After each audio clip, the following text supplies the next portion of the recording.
Solving the money problem. The biggest concern you probably have at this stage is, what about money? If you recall, the money problem that learning centers encounter is that they have to charge tuition in order to cover all of their costs. And this is especially problematic in the early days of the learning center when they have very few students paying tuition to cover their costs. We must develop a unique solution so that our learning center can overcome this problem. The initial impulse of adults looking for a solution to the money problem is usually to find ways to raise money. This results in people looking for grant opportunities or thinking of ways to do charitable fundraising.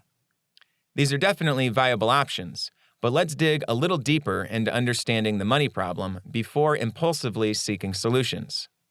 As Einstein is claimed to have said, "Given 1 hour to save the planet, I would spend 59 minutes understanding the problem and 1 minute solving it." Reference 180.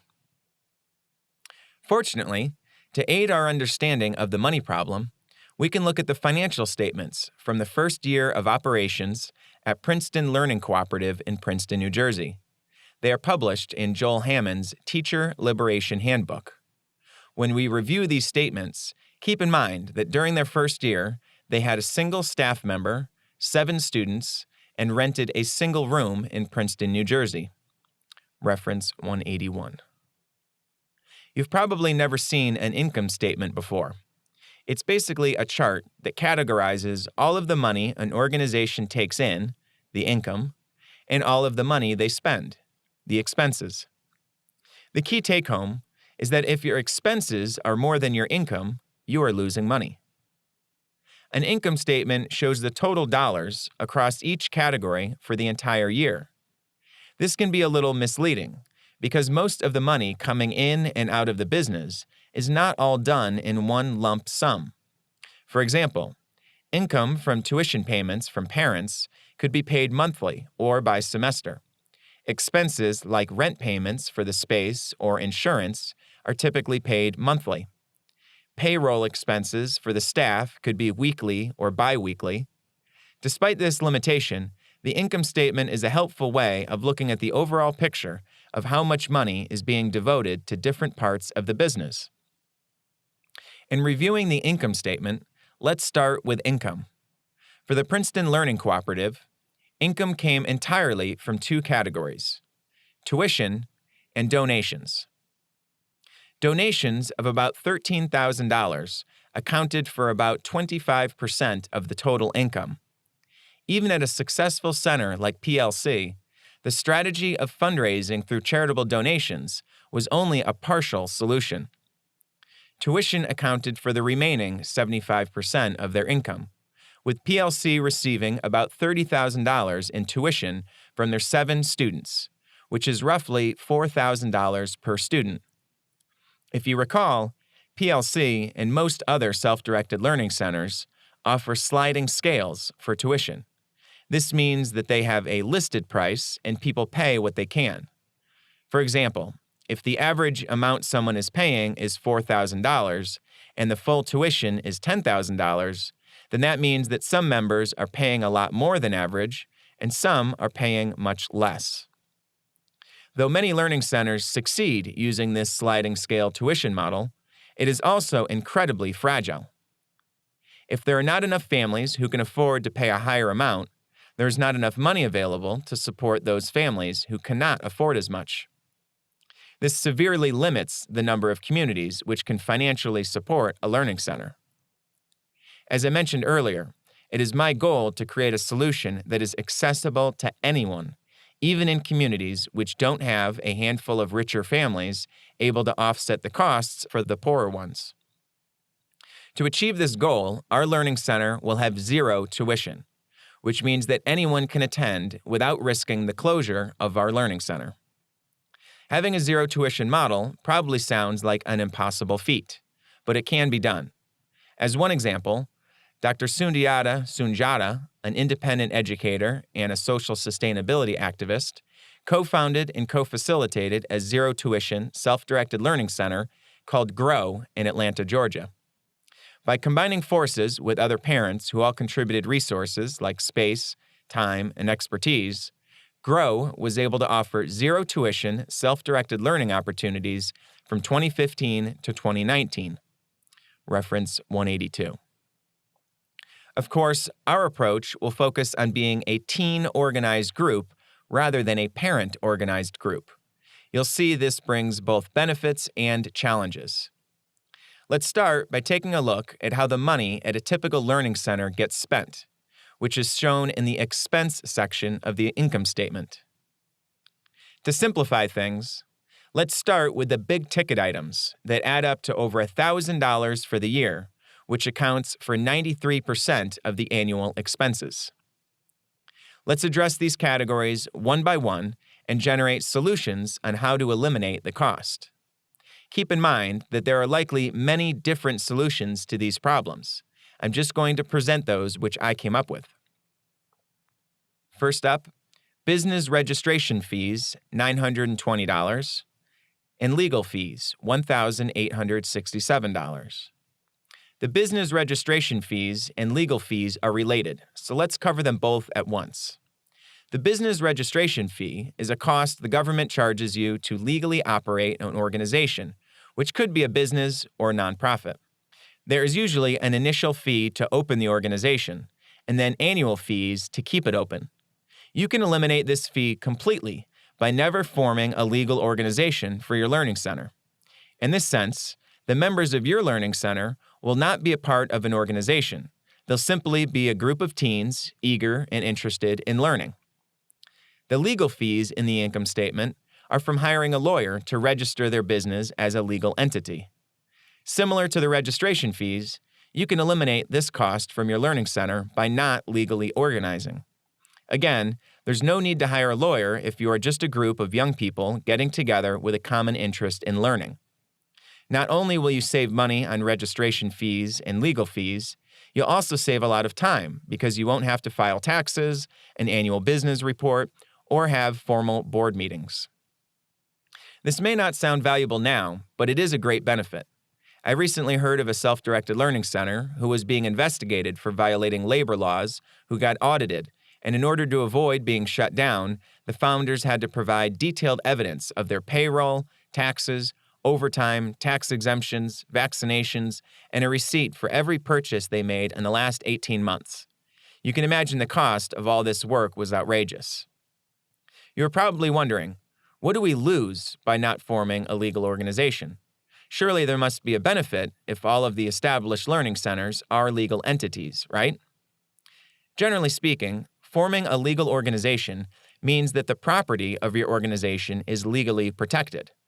An organization can own property and equipment, have bank accounts, take out loans, etc. A legal organization also protects the individuals involved in that organization from legal liability.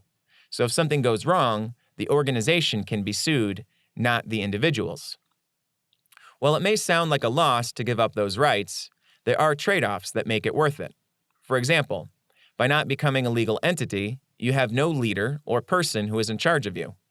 There is a major benefit to your freedom, because many areas have laws that dictate where you can be in public as a legally organized group. In New York State, organizing an after-school program with more than 5 members or a summer program with more than 10 members requires special licensing. Reference 183 and 184. If you don't form a legal organization, you're simply a group of people coming together and no licensing is needed. Rent, parking, and utilities, $9,465. The second largest expense for a learning center is paying rent for the space you are residing in. Many learning centers try to reduce this cost as much as possible by negotiating deals with nonprofit organizations like churches that aren't using their space during the week. The South Jersey Sudbury School used a similar tactic. They rent space from a YMCA summer camp during the school year, since they only use their space in the summer. I've even heard of learning centers that initially operate out of the founder's home to reduce costs until they have enough students paying tuition to pay for rent in a private space. One frustrating challenge to finding space is that the number of students attending a new learning center is often highly variable in the first few years. and many centers have to quickly relocate to a new space that can accommodate their growing students. Worse yet, some founders overestimate how many students they'll have and accidentally rent a space too large and expensive for their small community. One learning center I visited, the DITA Academy in Brooklyn, New York, solved this problem by renting shared office space from a co-working facility, which charged them on a per-student basis to help them adjust incrementally as their student enrollment grew. Just as we found a way around business registration fees and legal fees, there is a way around paying rent as well. We can eliminate this expense entirely by using space that is freely available. The library is a perfect option. All of the space in the library is open to the public for free and includes freely accessible books, computers, and even a staff. Most libraries even offer smaller meeting rooms for any private gatherings you want to organize. This is one of the great advantages to not registering our learning center as a legal organization. You can access public resources more freely. If you were a legal business, you would be far more limited in how you could use the library, because businesses cannot co-opt the library for their own purposes. However, as an unaffiliated group of teens, you're simply patrons of the library using it for its intended purposes. John Taylor Gatto offers some strong support in favor of youth tapping into the public library as a resource for self-directed learning. He writes, "To begin with, libraries are usually comfortable, clean, and quiet. They are orderly places where you can actually read instead of just pretending to read. For some reason, libraries are never age segregated, nor do they presume to segregate readers by questionable tests of ability any more than farms or forests or oceans do. The librarian doesn't tell me what to read, doesn't tell me what sequence of reading I have to follow, doesn't grade my reading. The librarian trusts me to have a worthwhile purpose of my own. I appreciate that and trust the library in return. Some other significant differences between libraries and schools: the librarian lets me ask my own questions and helps me when I want help, not when she decides I need it. If I feel like reading all day long, that's okay with the librarian, who doesn't compel me to stop at intervals by ringing a bell in my ear. The library keeps its nose out of my home. It doesn't send letters to my family, nor does it issue orders on how I should use my reading time at home. The library doesn't play favorites. It's a democratic place, as seems proper in a democracy. If the books I want are available, I get them, even if that decision deprives someone more gifted and talented than I am. The library never humiliates me by posting a ranked list of good readers. It presumes good reading is its own reward and doesn't need to be held up as an object lesson to bad readers. One of the strangest differences between a library and a school is that you almost never see a kid behaving badly in a library. The library never makes predictions about my future based on my past reading habits. It tolerates reading because it realizes most men and women are often very eccentric. Finally, the library has real books, not school books. I know the Moby Dick I find in the library won't have questions at the end of the chapter or be scientifically boulderized. Library books are not written by collective pens, at least not yet." Reference 185. While libraries offer a wealth of resources, don't think of them as your only option. You can treat the library like your headquarters. Some towns also have community centers, which are publicly available, not to mention the parks and other outdoor spaces when weather permits. Get creative. You can even try to reach out to coffee shops or other local organizations who would allow you to use space for specific events or group meetups. When I've shared this idea in workshops and talks I've given, one criticism I repeatedly hear is that libraries are too quiet and teens will want space they can be loud and run and play in. That's fine, because guess what?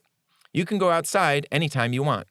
At school, students are only given the opportunity to play outside for about half an hour during recess. At our learning center, you can go outside and play all day if you choose. There are also private study rooms and group rooms at libraries that can be utilized for louder conversations. Lately, many libraries are even opening up teen rooms to specifically accommodate teens' needs. Another criticism I've heard about libraries is that there are no music practice rooms available. Most libraries do have rooms available for people to use privately. However, many instruments are too loud for this setting, such as a drum set or trumpet. In these cases, you must get resourceful. You could offer to improve the library facility by soundproofing one of the private study rooms. If money is an issue to pay for soundproofing materials, throw a small benefit concert in the community to raise the money. You can also look at spaces beyond the library to play music or make louder noise. Maybe the local community center has a space allowing for more noise. Or you could play outside at the park, or find another space in your local community to be loud. Some grocery stores have community meeting space, as do many bookstores and coffee shops. You can even check with the local churches. Even if you don't have a religious affiliation, many of them offer space freely to teens when they ask. The key is keep an open mind and reach out to potential resources and ask. You'll be surprised what doors are open to you once you ask. One recent story in the news provides a window into what is possible. Carrie McDonald recently wrote an article about the Chicago teachers' strike and found that the teachers' strike has shown that communities can become open centers for learning in the absence of schools. She writes, "As the Chicago strike shows, when government schooling is not the centerpiece of a child's life, community organizations step up to provide support and care. Museums, churches, libraries, and a multitude of civic nonprofits are opening their doors to children displaced by the teachers' strike, and public parks and playgrounds abound." Reference 186. In her article, titled "Chicago Teachers' Strike Shows Why We Don't Need Public Schools," she reports the YMCA is running classes at 11 locations throughout the city. The Boys and Girls Club is open all day to support youth. The aquarium is offering programming, and local libraries are too. It is amazing how the potential for community involvement can be revealed during an apparent crisis. The Alliance for Self-Directed Education is also rallying behind libraries. Last year, they started an initiative called Libraries as Centers for SDE, and they've finally received a grant to perform a research study in this space. In Dr. Peter Gray's announcement about the initiative, he declared, "An overriding goal of the Alliance for Self-Directed Education is to make self-directed education available to everyone seeking it. Achieving that goal would seem to require a means of obtaining public financial support for self-directed education learning centers.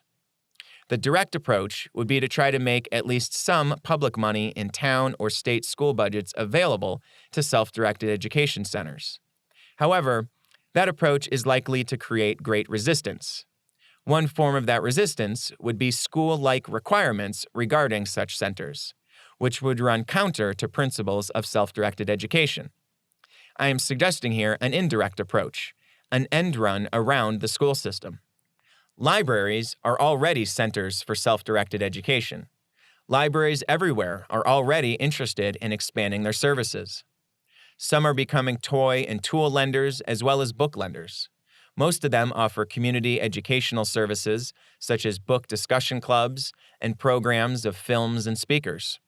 Most librarians are also quite familiar with and supportive of homeschoolers because homeschoolers, on average, make much more use of libraries than do other people. Librarians also, largely, tend to be people who support self-directed education, whether they know it or not. They are trained to help people learn what they want to learn, not tell people what to learn. They also have a long history of defending freedom of thought and expression. Reference 187. In response to Peter's announcement, parents around the world responded to share how the libraries in their communities are already evolving to accommodate the teens in their community. A few highlights. Reference 188. Our library is the hub for activity in our community. I would say it is a pretty broad, self-directed education center already, with our City Arts and Cultural Center operating out of the building, spaces for all kinds of workshops, many classes and indoor recreational activities, repair cafes, etc. Meeting rooms that normally require a fee have had the fee waived for us with a smile, even though we don't meet their nonprofit waiver status. That's from Cassandra. Next one. As a military family, We've moved a bit and been involved with different libraries in different parts of the U.S. Some have had beautiful open-ended spaces. One in particular had a space in the basement full of technology, from robot building to 3D printers to quilting machines and even Minecraft clubs for kids. It's from Kelly. Next one. In our library system in Mesa, Arizona, we are fortunate that they have recently developed a think spot where certain equipment, like 3D printers, sewing machines, a green room with cameras, etc., is made available for the public's use, sort of like a makerspace. It's from Michelle. Next. Many libraries have developed or are developing spaces specifically for teens and more recently, tweens. Often, these are tied to makerspaces, hackerspaces, etc. Our teen-tween area is owned by the kids. Adults are restricted and must be accompanied by a teen or tween. Noise and chaos are expected and welcomed. Of course, libraries also come with built-in facilitators, librarians, who are trained and passionate about helping people, kids to adults, to navigate the system. That's from Mayor. Next. The libraries in Canada are amazing. They have anywhere from 3 to 30 modern meeting rooms available for free booking, and they are often empty during the day, as most programming for adults and school kids occur at night, and programming for babies and toddlers and their parents are in the morning. That leaves afternoons as the sweet spot for homeschoolers. Our unschooling teens have a student-led book, movie, video game discussion group that meets once a week at one of these meeting rooms in the library. And they have access to a screen, media player, computer, and even a small kitchen. The libraries have many computers equipped with specialty software like Adobe InDesign that the kids can use for free. The libraries run a weekly teen video game session at 3 p.m. and also offer snacks and board games for the kids to play as others are on the video games. Libraries are not worried about noise or running children here. They really are quite progressive as they realize that they are no longer just hubs for book lending. That's from Judy. Next one. I am beyond thrilled about the Northeast Regional Library that opened last month in Louisville, Kentucky. It is a magnificent 40,000 square foot building on 13.5 acres. It includes a spacious maker pavilion, an audio-video studio, maker space, maker kitchen and yoga space, as well as a walking trail and outdoor learning space to come. I've met with the children and teen program manager for a tour, and she was open to everything I asked about utilizing the library for self-directed teens. Renee. Again, all of that is reference number 188. One legitimate obstacle to accessing the libraries is that some have age restrictions on whether youth can be at the library without a parent, and or whether youth can reserve a private meeting room without an adult either signing off on the reservation or being physically present in the room with the youth. This type of restriction is incredibly frustrating, even infuriating. For example, the West Nyack Free Library in West Nyack, New York, states in their policies for meeting room reservations that youth groups using the meeting rooms must have at least one adult, 21 or over, present at all times. Reference 189. Yet, just 7 lines below this rule is another rule saying, no program or organization using the meeting room will discriminate on the basis of race, color, national origin, sex, religion, age, or handicap status in the provision of services. Reference 189. To overcome this obstacle, this type of rule needs to be changed. Getting a rule that discriminates against youth changed is very difficult, especially when young people cannot vote. If you can get a group of students together to protest outside the library, the embarrassment of the library being seen as a place preventing youth from learning could be enough pressure to get them to change their rules. You may find that they will pay more attention to you if you also have parents and other adults supporting your cause. Getting a petition going in your town, or even within library patrons and staff, showing public support of changing the age restrictions on youth can also help. It may sound daunting, but people will show lots of support for a group of teens who are trying to learn but are being prevented by weak library policies. Another option, which I hope can become a reality, is to rally together with other members of the broader self-directed education movement who will write letters and make phone calls to the library, calling them out on their discrimination against youth. By connecting with other youth in a similar situation, possibly through the Peer Unschooling Network, you can get more people calling and writing letters to get these types of policies changed. Of course, it may seem like forcing your way in the door will create an environment where you don't feel comfortable in the space, which previously restricted you. Keep in mind that just because a policy is discriminatory against youth doesn't mean that 100% of the staff at the library support said rules. This rule may simply be one that the library director supports, or even may be a leftover rule from a previous library director. Don't assume everyone is against you. You're likely to have more support than you realize. Whenever you face an obstacle in life, there are multiple options. You can find a way to overcome this obstacle by yourself, get some support, or find a completely different avenue. So it may make the library an unusable space, which is an absolute shame, but don't let that discourage you from seeking access to other spaces in your community. Printing and copying, $3,290. Princeton Learning Co-op spent over $3,000 on printing and copying in their first year. When I looked at their second-year financial statements, this dollar amount went down to $500. After checking with Joel, he shared with me that they spent a lot of money on information packets that they would hand out at their promotional events. Because of the high cost for printing these packets, they switched to printing simple business cards with a link pointing to a page on their website that contained more detailed information. To reduce the cost of printing and copying to as close to zero as possible, do your best to use digital materials instead of printing on paper. You can use shared Google Docs, Google Drives, and social media for sharing information.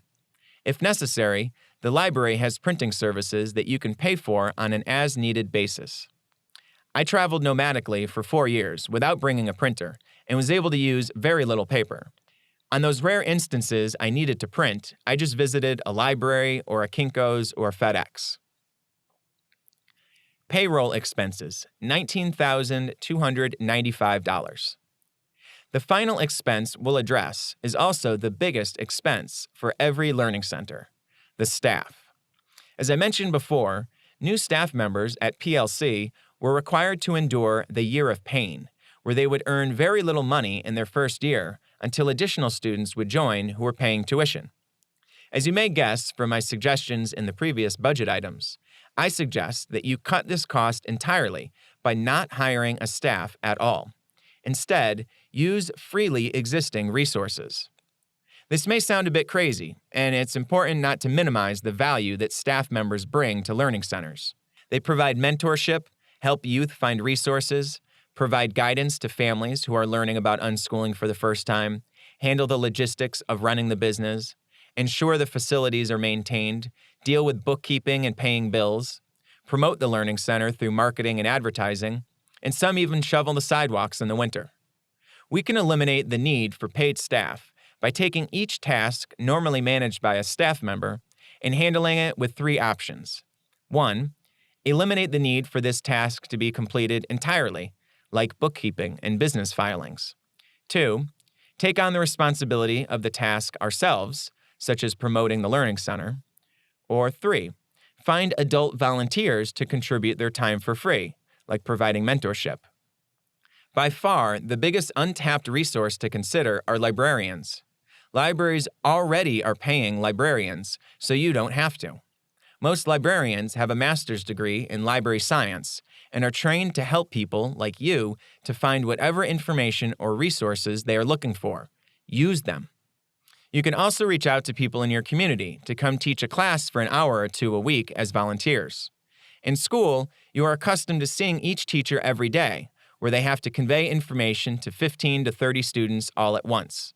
In self-directed learning, you don't need someone to spoon-feed you information every day. What you need is someone to guide you through particular challenges, offer advice, answer questions. This can be done with much less frequency and formality through mentors. Be resourceful and cut out the need for a full-time staff to babysit you. This doesn't mean you're doing everything on your own, but it means you are in charge of being your own administrator.